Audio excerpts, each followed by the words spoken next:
किशनी दादी जी प्रकाशमणि दादी जी की बड़ी बहन थी। उन्होंने भारत के अनेक स्थानों पर रहकर ईश्वरीय सेवा की।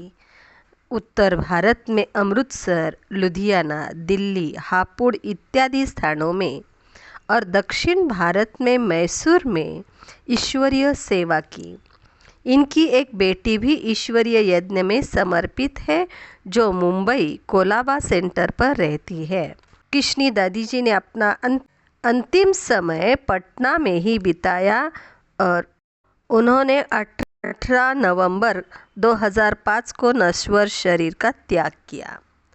ब्रह्मा कुमारी दादी किशनी जी ने अपना लौकिक अनुभव इस तरह सुनाया है। हमारे घर में बचपन से ही हम सबको गीता, सुखमणि, जप साहेब आदि पढ़ाए जाते थे। पिताजी का यह शुभ विचार रहता था कि बच्चों में भक्ति के संस्कार होंगे तो भगवान के प्रति भी भावना रहेगी और आगे अपने जीवन को अच्छी तरह से चला सकेंगे। इसलिए उठते ही स्नान आदि करके पहले पूजा करनी पड़ती थी, क्योंकि उसके बाद ही हमें नाश्ता मिलता था। स्कूल जाने से पहले एक पौड़ी पढ़ती थी, फिर भगवान को नमस्कार करती थी। जब भी कहीं सत्संग होता था तो पिताजी मुझे साथ ले जाते थे। इस प्रकार हमारे घर का वातावरण भक्ति का ही था। मेरी शादी हुई और मैं ससुराल गई। वहाँ भी मुझे सभी का बहुत प्यार मिला। मेरे पति का नाम मंगा राम था। वह विदेश में व्यापार करते थे। खासकर जेठ मुझे अपनी बड़ी बेटी की तरह देखते थे और कहा करते थे कि हमारे घर में लक्ष्मी आई है, देवी आई है। हम हैदराबाद सिंध में ही रहते थे। हमारा संयुक्त परिवार था। जब मैं पहली बार ओम मंडली में गई तब वहाँ ओम की ध्वनि हो रही थी। ओम की ध्वनि सुनते सुनते सभी ध्यान में चले गए और ध्यान में श्री कृष्ण के साथ रास लीला देखने लगे। उनको देखते देखते मेरी आंखें बंद हो गई।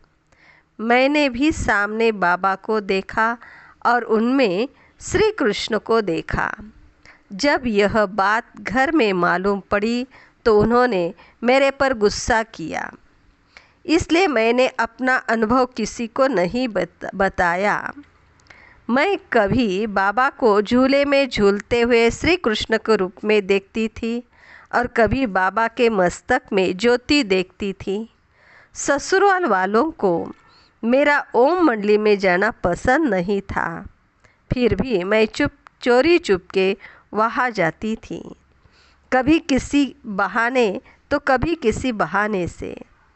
बाबा जानते थे कि यह माता है, इसको बंधन है, इसलिए मुझे बहुत प्यार देते थे। मेरी लौकिक 2 बहनें भी ओम मंडली में जाती थी। मेरे लिए तो ससुराल में खिटपिट चलती थी, फिर भी मैं चुपके चुपके कैसे भी करके बाबा के पास जाकर मुरली सुनकर आती थी। लेकिन कब तक ऐसे चलेगा? एक दिन तो पता चलेगा ना। उसी समय पति भी सिंगापुर से लौट आए थे। उन्होंने विकार मांगा तो मैंने इनकार किया। गुस्से में आकर उन्होंने मुझे मारा। कहने लगे कि पति परमेश्वर होता है, उसकी बात माननी चाहिए।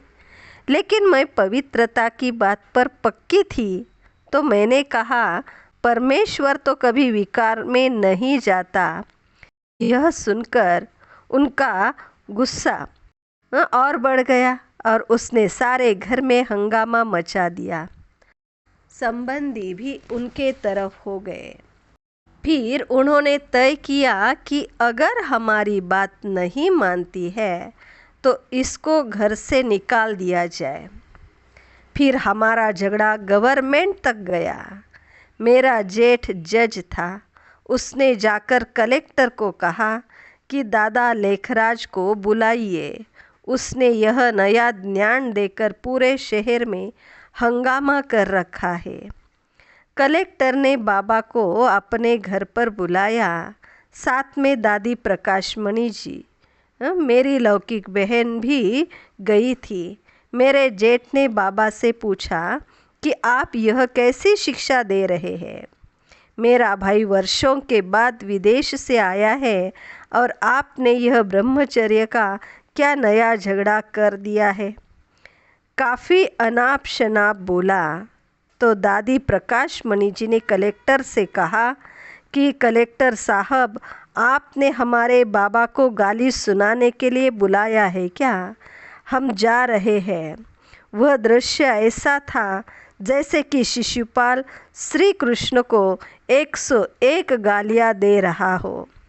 बाबा ने कहा, मैं तो गीता ज्ञान सुनाता हूँ। गीता में कहा है काम महाशत्रु है। यह ज्ञान सुनाने के लिए मैं किसी के घर नहीं जाता हूँ और किसी को बुलाता भी नहीं हूँ। जो मेरे पास आते हैं उनको ही मैं सुनाता हूँ। फिर दादी बाबा को वहाँ से वापस लेकर गई, परंतु हमारे झगड़े का अंत नहीं हुआ। उन्होंने और ही काफ़ी बंधन मुझ पर डालना शुरू किया। बहुत मारपीट भी की, लेकिन मैं अड़िग थी। मेरा निश्चय अटूट था। पति ने एक दिन मुझे बहुत मारा तो मैं भागकर माँ के घर चली आई और वापस नहीं गई।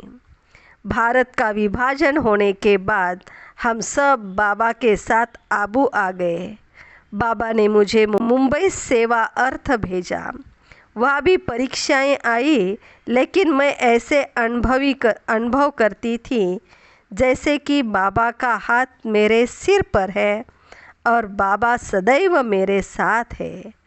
कभी कभी बाबा को मैं साकार में सन्मुख देखती थी। इससे मुझे बल मिलता था कि बाबा मेरे साथ है। इससे परीक्षाओं को सहज ही पार कर लेती थी। इसके बाद सेवार्थ मुझे लखनऊ भेजा गया। वहाँ सेंटर खोला। उसके बाद मैसूर में 1 मास रही, अमृतसर, लुधियाना। इसके बाद सेवार्थ मुझे लखनऊ भेजा गया, वहाँ सेंटर खोला। उसके बाद मैं मैसूर में 1 मास रही। अमृतसर, लुधियाना, दिल्ली, हापुड़ आदि स्थानों पर बाबा ने मुझे सेवा करने के लिए भेजा। जहाँ कोई नहीं जाते थे वहाँ बाबा मुझे भेजते थे। एक बार मैंने बाबा से पूछा कि बाबा, जहाँ कोई रहना नहीं चाहता वहाँ सेवा पर मुझे ही क्यों भेजते हैं? तो बाबा ने कहा, बच्ची, तुम्हारे से ही यह सेवा होने वाली है, क्योंकि तुम बाबा को बहुत याद करती हो ना। तुम्हारी सफलता हुई पड़ी है। जब बाबा मुझे एक जगह से दूसरी जगह भेजते थे तो वहाँ के स्टूडेंट्स बाबा से कहते थे कि बाबा, किशनी दादी जी हमें चाहिए, उनको हमारे यहाँ भेजिए। मुझे खुशी होती थी और बाबा को थैंक्स देती थी, क्योंकि मुझे ऐसा लायक बाबा ने ही बनाया। मैं तो ज़्यादा पढ़ी लिखी भी नहीं थी, फिर भी बाबा ने कलाई भरकर मुझे योग्य बनाया। मम्मा ने भी मुझे बहुत सिखाया। मम्मा उस ज़माने में मैट्रिक पास थी।